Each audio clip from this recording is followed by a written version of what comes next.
Welcome to the J3U University Podcast. I'm your host, John Jewett. And I'm your co-host, Luke Miller. Our mission is to elevate the physique coaching standard and deliver the highest level of competitors to the stage. Let's jump into today's episode.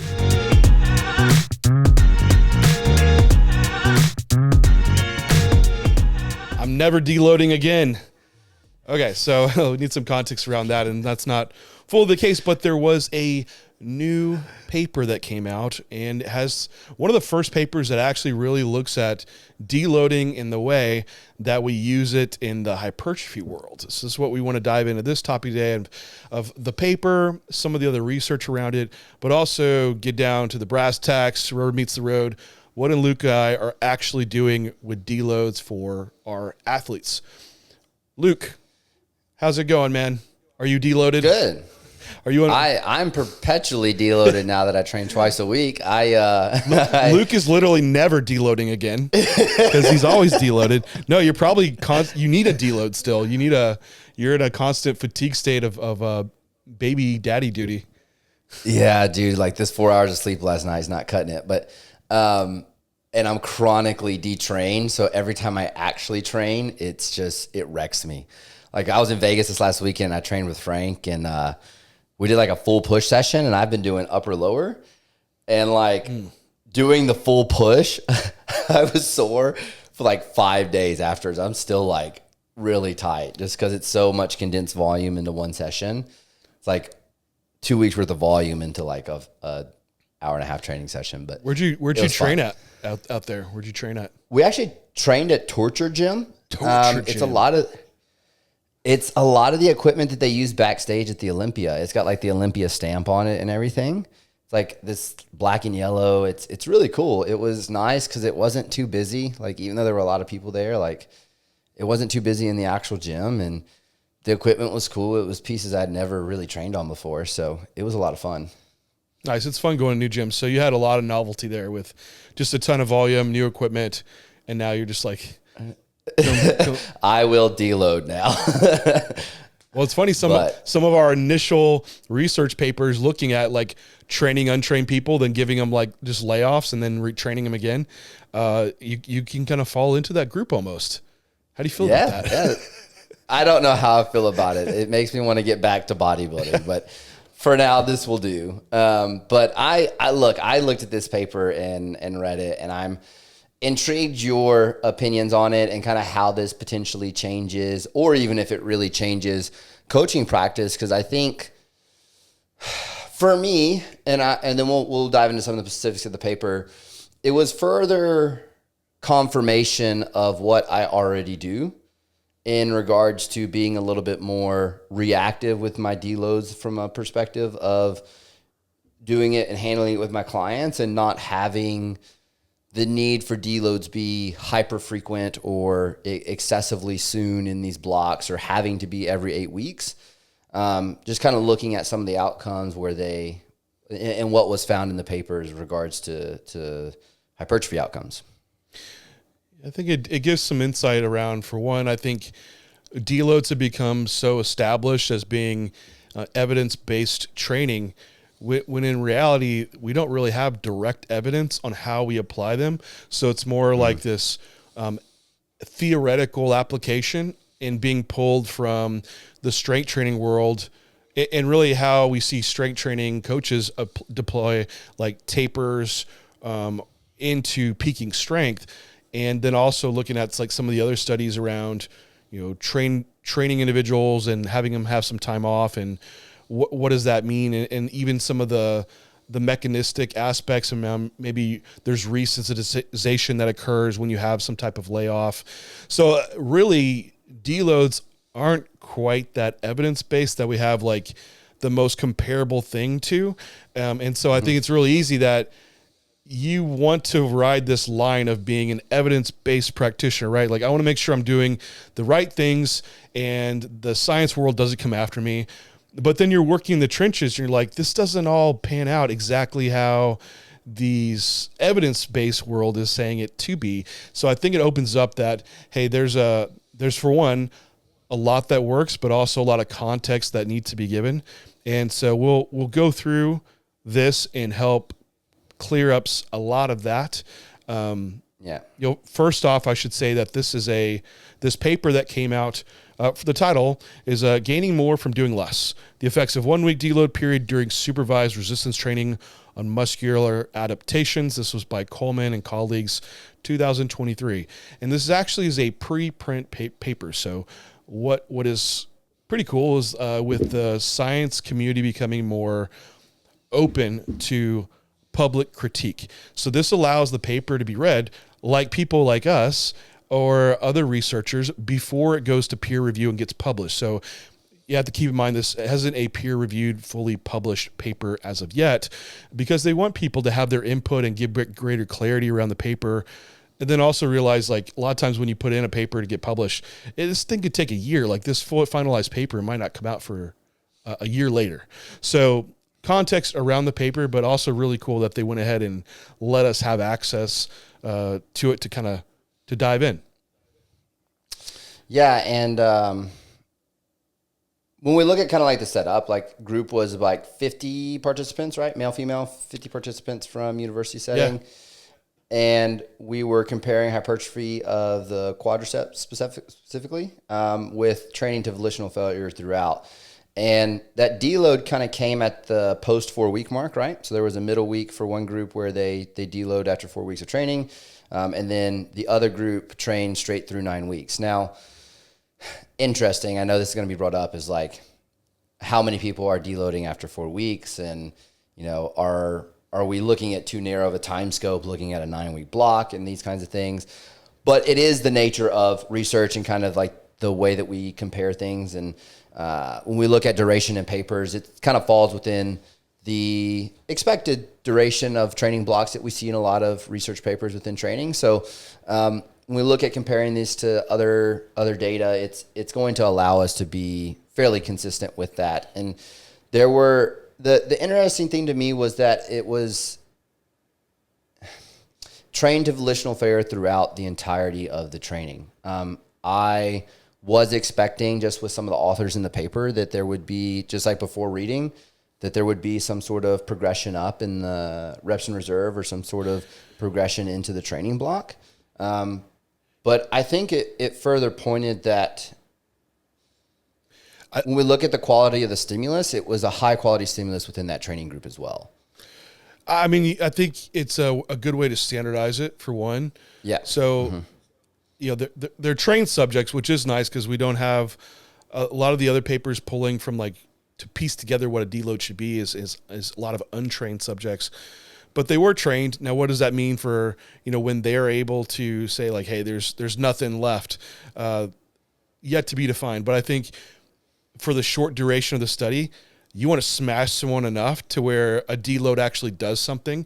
Because I think that's an argument to be made. It's like, well, maybe they just needed more volume or more training effort to actually gain the benefit out of doing a deload. And maybe that was just too low of a fatigue accumulation. But, I'll go ahead and address that point within the paper, is that they did have like a perceived soreness and also like a readiness to train scale that they used. And for this deload group at week 4, so right before their deload, they did compare that to week 9 after they had deloaded in again. And actually for that last training block, the group that deloaded had a greater perception of soreness and less readiness to train. So actually, it didn't improve that preparedness in training versus just being like continuously training. So likely they got smashed pretty good is a assumption that I would make. So keep in mind that. Then we have to say that the deload was also 1 week off. So it's not exactly how we actually implement deloads, because they just didn't train for 7 days. Usually we have some training that occurs, but during that time period, they lost some component of adaptation to where when they came back, it was a lot to jump back into for them, and it wrecked them pretty good again, is how I would just kind of interpret that. Now, that's a little assumptive on my part, but at least what came around that study. And with some people might ask, well, like what does that training actually look like? Because they're probably not doing what I do because I'm, a bodybuilder and I'm superhuman. And so it was actually relatively pretty good volume. So they, on their 2 lower body sessions a week, and they had 2 upper body sessions per week. On their lower body session, there was 4 exercises, a Smith squat, leg extension, 2 calf, different raise machines, and 5 sets of 8 to 12 on all those. So, 5 sets of squat to volitional failure, then 5 sets of leg extensions, doing that twice a week. That's 20 sets of quad work. And then the upper sessions, they were allowed to do at home in the gym, while those lower body sessions were guided by the researchers. So they actually had eyes on them then. And then looking at, if what we care about is hypertrophy outcomes, the cross-sectional thickness area, and 2 different points of the quad, and also 2 different points of the calf. So just a few things that I thought were well done to really give some credence towards how we actually program hypertrophy in the real world. Yep. And I do want to earmark the point that you made about how they ran the deload to come back to in a bit, because there are some ways that I feel deload should be ran, and so that we kind of avoid this detraining effect, but still gain the benefit of that. And so, I'll earmark that for later. But I think it would be pertinent, and I'm gonna pose this question to you: is like, why do we use deloads? Like, what is the point? And is there a difference in using deloads all season versus contest prep, and how we're doing that? And what are we looking for? And I think if we answer that question, it starts to open up Pandora's box of what we can actually start to do with clientele and how we're going to use this to affect coaching. Does this affect what we're doing from a coaching perspective? And kind of go from there. Yeah, at least from in our world for bodybuilding, the idea is to manage fatigue for recovery purposes and then facilitate progression after that deload occurred. So through the fatigue, recover, or fatigue, adapt, recover model, there's going to be this accumulation of fatigue that does occur, and also stimulus that's driving this adaptation. If at some point the fatigue rises so high, you might have a reduction in your ability to adapt to that stimulus, and a detriment is then there for recovery. And so at some point, washing away that amount of fatigue to allow that stimulus to still be able to have the adaptation to occur. So at least that's, in my mind, the hypertrophy aspect. Basically, to really layman term that, you get really smashed from training, and you need to take a break to then be able to continue smashing yourself again in training. If you just continue to smash yourself, you could run into overtraining issues. You'll have that mental fatigue starts occurring, motivation, train starts dropping. There's disruptions at sleep. So not only training fatigue is causing its own issues, but then indirectly it's affecting your other recovery areas as well. Then we also might see some acute losses in training performance too. So all around, everything that could be driving hypertrophy, the quality of stimulus, your ability to recover, is starting to diminish. So the idea of deloading is to have a break and drop off that fatigue so you get back to a recoverable point to continue training. Also considerations would be, within that, we do it for long-term mental health. You could psychologically get burnt out of training nonstop all the time. It's like if you had to go to your 9-to-5 job 7 days a week, 365 days out of the year, and you never had a day off. Eventually you would hate that place and never want to go. So training could get like that at some points. It really does. We're like, man, I don't have it in me a train day. So we might need to remove it just for the mental health aspect. Also injury prevention, connective tissue aspects around that. There's also some idea that there might be a desensitization that occurs with long-term training, and you need to resensitize yourself to that stimulus, which we can get into all those areas. But that is I gave a short answer of what it was for, but then also gave you some long answers of why we do this. And I guess where it comes from matters, because usually in the powerlifting world, the strength world, we don't really care about hypertrophy, or even, all they care about is peaking strength. So you could drop off that fatigue and express more strength. But even in those studies looking at strength training, sometimes there's a decrease in adaptations towards even muscle size, which doesn't matter for, the powerlifter. And maybe that's just a reduction in muscle volume just from training less, from like glycogen storage or even cell swelling type effect. But nonetheless, like we're taking data from the strength world and trying to apply it to hypertrophy, which we don't care about peaking strength, I don't know. As long as it's continuing. Does that sum it up, or did I miss something? I think there's one aspect potentially missed. There is the use of deloads in prep to facilitate fat loss, and potentially seeing that training fatigue drive someone to a point where we're not adapting from a fat loss perspective.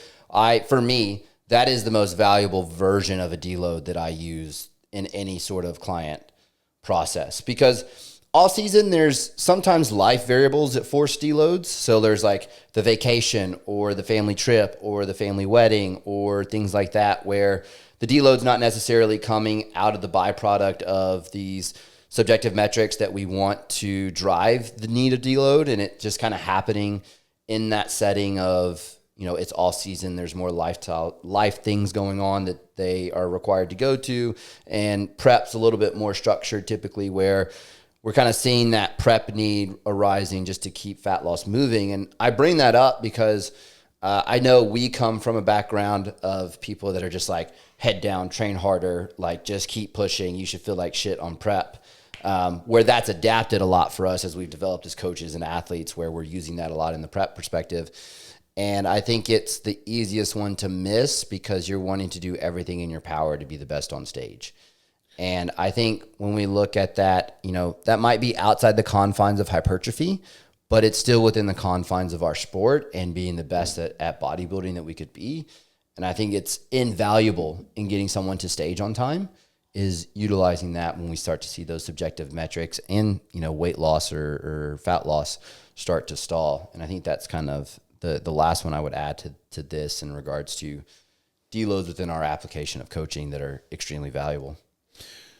I think just simply stated, like how we are coaching people, we're trying to just get someone back to the point where they're optimally pursuing the goal we have for their physique and able to bring about those outcomes. And that's really what guides the type of deload that we're doing and the reason behind it. And at least for a lot of times, there's not some standard protocol. And I think it's getting overused a lot in modern day coaching, that it must be in place for everyone, and even intentionally training people to they must take a deload.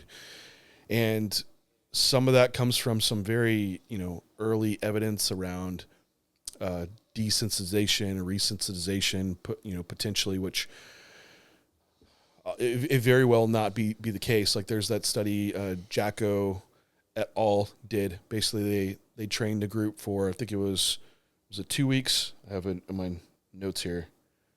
4 weeks. They took 10 days off. There was no change in hypertrophy outcome. However, they were tracking these markers of anabolic signaling. And as these subjects were training, this anabolic signaling was declining. So basically, maybe there's this resistance that is occurring to this anabolic in training. After 10 days, that anabolic signaling had returned back to baseline status. So this is where the desensitization, resensitization theory comes from around taking deloads. And with this being said, like these subjects, they were untrained, but the kind of warning that they give in the author's paper is that also these anabolic pathways that they were tracking also overlap with a lot of other pathways, even to, like, say, for instance, cell damage. So you might be seeing like, hey, the body's just becoming in this more prepared state to handle stress. And so you're seeing this return to baseline also in turn of anabolic signaling, but it might not mean that signaling is getting any better. And we kind of see this play out like in the study by Akasawa. They had 24 weeks of training, 6 weeks blocks, and they took 2-3 week breaks between these blocks. So almost coming to a point of detraining and then retraining these subjects. Again, they're untrained, but at the end of the study, the hypertrophy outcome was no different. Now, where you might see that difference occur could very well be in trained subjects, where that adaptive stimulus is very high, taking this long period of break. They might then have to really be taxing to get back into that state, or you might have maybe a faster rate of drop-off versus these untrained subjects. So it's just not quite comparable, but I would say that in a trained subject, it could definitely vary for this desensitization versus resensitization. So it just, the evidence just isn't quite there to make that the justification, I would see, for doing your deload week. Would you agree around that, Luke? Yeah, I would agree. And it's just kind of pointing us in the direction of deloads being used to optimize the athlete's ability to execute, right? And kind of pushing it in the direction of client management more than specifically driving deloads for hypertrophy adaptation. Would you agree? Yeah. So like, the idea of like, oh, maybe there's a super compensation growth effect. Like, I've never seen that play out. No. And it just anecdotally, and even in the bodybuilding world, like most guys aren't taking frequent deloads. They're relatively infrequent. If we just want to look at what are the top, the best that get the biggest, what do they do? And relatively their training bouts and blocks are relatively pretty long, but there are still breaks nonetheless, but not programmed, proactively, and also that frequently. It's like, hey, if you're having good training happen, continue to do so. And that is the idea that a lot of these times we're programming to train within a recoverable volume. And at some point, you might need to adjust that based around whatever is occurring for you. And I think a lot of times the bottleneck that we see is mental burnout or there is a little bit decline in some just like energy, mental focus, motivation to train. It just needs to clean that up a bit in the off-season phase. Or it's like connective tissue, joint feeling stiff, that we would look into more of like the exercise choice. However, there very well might be a time to like make adjustments in the training program, and might be taking a few days off as well. All you're trying to do is just get back to a point where you can be productive again in training. And the same thing, like you mentioned in prep, like for Atlanta, when I prepped across like 19 weeks, I had 4 days in the middle where you could say it was a deload. And it was just like an extra rest day. With one day was a pullback in volume, and the other day was a scheduled rest day that was already in place. That was enough to get me back to a productive state of training, fat loss, mental capacity recovery that I needed. And then I had peak week, right? Which is in turn deload of itself. So in a phase where there is an inevitable drop in recovery and accumulation of fatigue, if you're managing your other variables really well, training, sleep, etc., your need to have to do those frequencies of deloads can be far diminished. And I think a lot of the problem can arise in those states when the training stimulus is just never adjusted for, and you just bank on, well, we'll just use these deloads, but it's kind of planning it backwards around, let's manage the first issue to begin with, and then the later one won't be just the secondary once your car's already run out of gas and you're on the side of the road. So yep. That's how I've been utilizing them. And really, the frequency is pretty far between, and a lot of times not needed. I think even for the beginner or intermediate, there also might not be driving enough of the stimulus to require them. I think maybe as you get more advanced, this even becomes more of the pertinent thing. I would 100% agree. And I to further expand on that point, the frequency and or likelihood that you're coming across people overtrained is going to be extremely low, to the point that we're seeing the need for a deload come more from psychological rest needed, or a break from just like the confines of bodybuilding on the day in, day out, or like you mentioned, like soft tissue perspective of like joints and needing to change program designs for that. To the point that, I get people that look at me like I'm a three-headed monster when I say a lot of my athletes will go 12, 15, 16 weeks before they need a deload within their training block. And they don't understand how. And it's like, these people, one, absolutely love what they do on the day-to-day. They, two, execute all of the variables extremely well. Their sleep, their nutrition, their day-to-day execution of what they're doing to help with recovery capacity. And it's like, you do those things and you do it well, you're going to have a longer runway to be able to train. And I just, from the amount of people that I've coached, see that deloads more, rather outside of prep, more come from people needing a break from bodybuilding because of how demanding it is to do it well. Because I get a lot of people who come in, or I get some people who come in, I would say, not a lot, that the standard of competing at the highest level of bodybuilding requires a step up in the level of execution, that they need to be able to do that.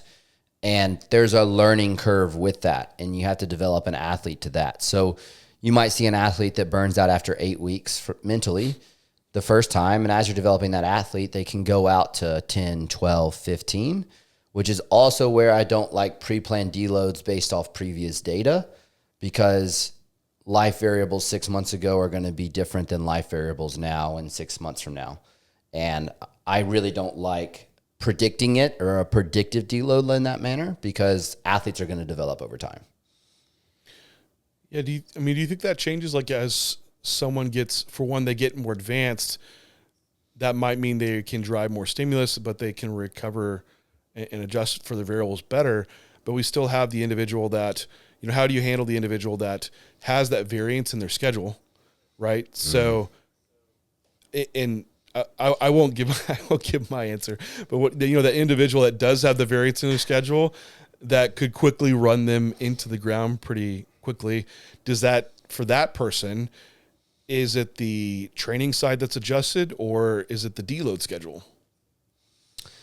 I think it has to be the training side, because if you're running them into frequent deloads so fast, you're just overfilling their cup, right? It's like this Starbucks cup. Like, if you just fill this Starbucks cup up to here and you gradually move them up to the top across the block, and then when it overflows, you deload them, and you're finding that in 6 weeks' time they need to deload, you're just starting that cup almost at all the way full, right? Knowing what their variables in the outside life variables are. So it comes down to training structure and what that looks like. I have a client right now who's prepping 3 weeks out, 2 weeks out, training 4 days a week, right? And people think that's blasphemy, right? Like, oh my God, 4 days a week, that's not sufficient to be able to be a bodybuilder. But for the level of coaching business that he's running, and the amount of work that he's having to do, and the amount of travel that he's doing to go to all these shows where he's at, it's what allows him to sustain training performance across the contest prep. And it allows him to be tissue retentive. He's bringing the best package he's ever brought to a stage in a couple weeks. And it works for him because those life variables take away from his ability to adapt to training stimulus. So I think you have to adjust the training side, and you don't adjust the deload frequency. And the deload frequency increasing is the sign that you need to adjust the training, rather than the opposite way around. See, I agree there. I think this should be the bright light that stands out for people, because there's a bit of disillusion around how much you can progress when you're not advancing your lifestyle variables to the level that you need. Because I have some clients, they're like, there's a frustration that they're not getting the outcome that they want, and the expectations that they think should be there for themselves are not happening because of their routines lacking. They're like overworked, overstressed, and just, man, how much that really impacts someone's ability to have like adaptations occur, to grow, to have strength progress. And basically, you've decreased your cup size to where you don't have that much recovery tool to utilize. So it's either you set their program up to a level where they can actually recover from, which is also going to be a very low stimulus that might not make them grow at a very fast rate, or shit at all. I had one guy who just wasn't growing at all because he's such poor recovery, lack of sleep, lots of work. Or you set training up right to where it's like there are weeks that they're great, they can get a good stimulus, but then they're going to get buried so quickly. So the reality is like you set it up to where they can recover and have some string together some training versus constantly deloading or even have injuries that crop up or weeks of just low motivation, feeling tanked. You don't want that. But I think that's where you need to set the expectations in your coaching around, hey, this is what's going to happen because of X, Y, Z. And we need to change those variables in your life to where you can now handle more training. But I completely agree. Like the training is the adjustment, not the frequency of the deload. The deload is the sign symptom that something needs to change when you're running into those so quickly. It's the check engine light. Exactly. Yeah. Yeah.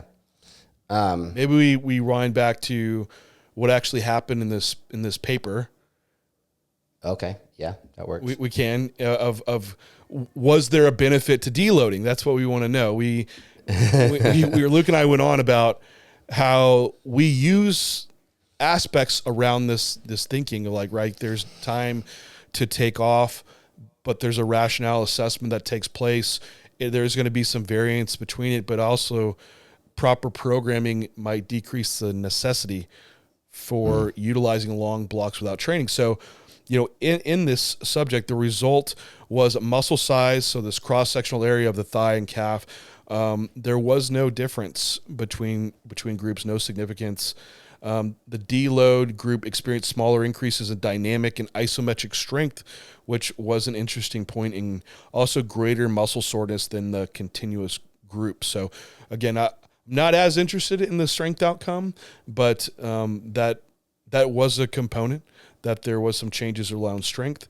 Then week 4 to 9, the deload group reported more soreness and less readiness to train. So just as a summation around that, you could read it as two different ways, right? Like, hey, deloads don't matter, just keep training.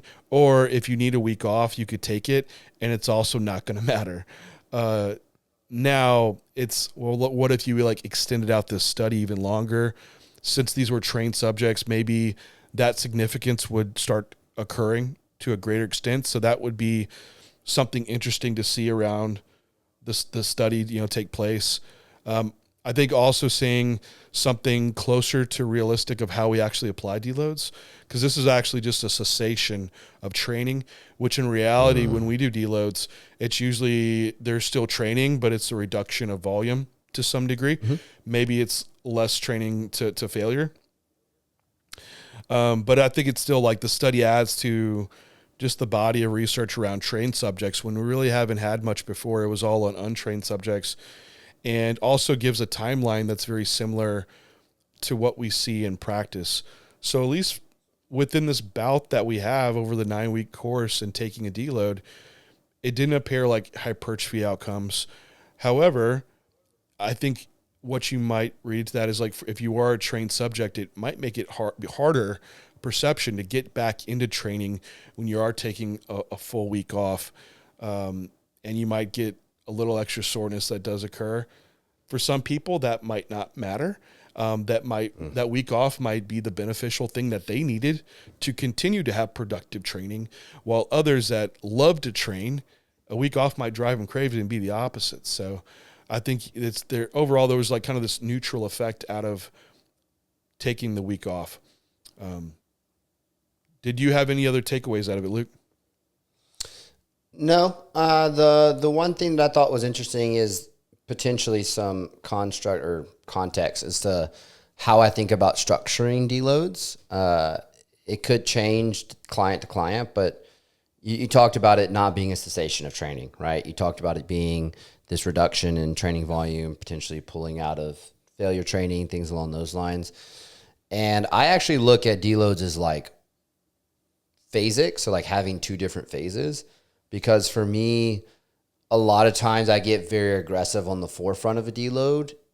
I reintroduce training at sub-maximal, and then I let them get back to their normal training block. So what does that look like, or what does that mean? Let's say the deload's across 6 days or 7 days, right? We might have 2 to 4 days immediately off the cuff where they're not training. Typically it's 2 to 3. I'm rarely extending that out to 4. And then session reintroduction is at a lower volume set and reps in reserve for the last few days of the deload, almost like riding them back into the training program. Because we're at the peak fatigue level when we start the deload. So in my head, it's like get them back as close to baseline as fast as possible, reintroduce slowly so that we don't see this massive soreness metric, and then allow them to continue with the hypertrophy adaptations from there. And so I basically adjust my deloads client to client based on how extreme I feel like their fatigue accumulation is. So high extreme fatigue level, a little bit more on the days off, and a little bit more of a pullback on the volume percentage and the reps in reserve, a little bit less, and it's less extreme. Do you find when you have a reduction in load, or even that you come back feeling worse than you did, like from a performance aspect? Like you feel like a reduction in load in the training session? Feel weaker. You know, I feel like I've had major drop-offs before doing it to where like there's big load reductions and also really far away from failure. Like I've gone too long on the deload potentially, and you lose some positive adaptations. I agree. And that's where like the reintroduction sessions, I actually have them maintain their top set loads, but it's just less total sets performed. And then it's a rep or two shy of failure when they're in their reintroduction sessions. I think it does also dictate like what do you need to address in your deload, because a lot of times, that's fair. For me, it's like joint connective tissue issue. So like if you have to use the same load, even though you're like, I don't have to take it all the way there, it's more the point of just having to use the same load. Yeah, that's true. But you might just address that for your clients, like just exercise or the muscle group joint that's the problematic. Then you could leave it the same on other areas, right? So I think there's a way to do it. I'm all for doing the deload now that I just keep people out of the gym. And I think for the psychology that comes to me a lot, and I think you need to think about this as a coach, of usually you're going to get a lot of what you put out, that there's a lot of like guys that like higher effort training, and to send them into the gym and say, hey, you need to stay like a little shy of failure and not take it there. It's almost better just to not even train. And that's what I find for myself. I really just not go to the gym.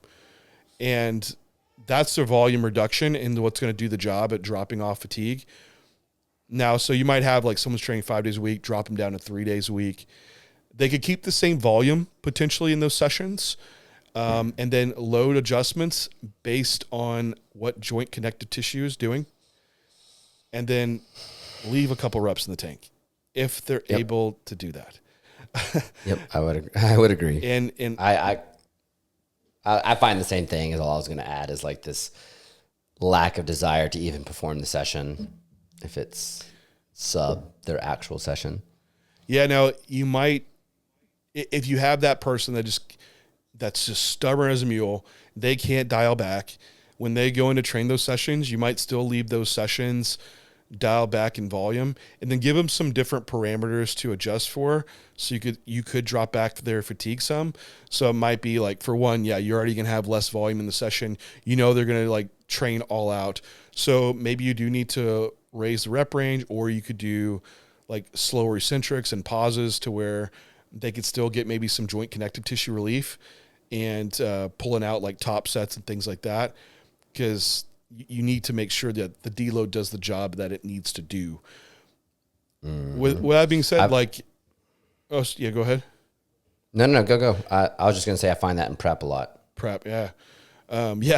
Pete, exactly. People just feel like they're losing ground by not going hard all the time. But, you know, with that being said too, I think you need like kind of a midweek check-in on your deload week to see how they really are changing. Because for one, you might need someone that, they do need to keep going, or they're like, man, I'm rearing a train, like I'm ready to go. It's like, put them back in it. Like that happened to be all that they needed. So that's when you are coaching the deload even reactively, and not just assuming that, hey, go this whole 7 days, and being proactive in that capacity. So yeah, that's how I in turn have been utilizing deloads and yeah, more so in the favor of just taking some days off and pretty much leaving the other variables the same, because I just want to go train hard. And I can do it and just maybe do some higher reps on movements that might be bothering me, or that's the time to start switching those movements and just seeing if maybe I'm just utilizing them like a moron, and I shouldn't be doing that movement to begin with. I'm not going to lie. This is mostly away from the topic. I read this paper and thought about like sensitization of volume, just kind of reading the deload structure. And I was like, oh, I'm like holding 230, snacking and training 3 days a week. I might have to mess around and find out. And I even messaged you when I got back from the show. I was like, ooh, we might need to drop a little primo and see what happens. Who's going to listen?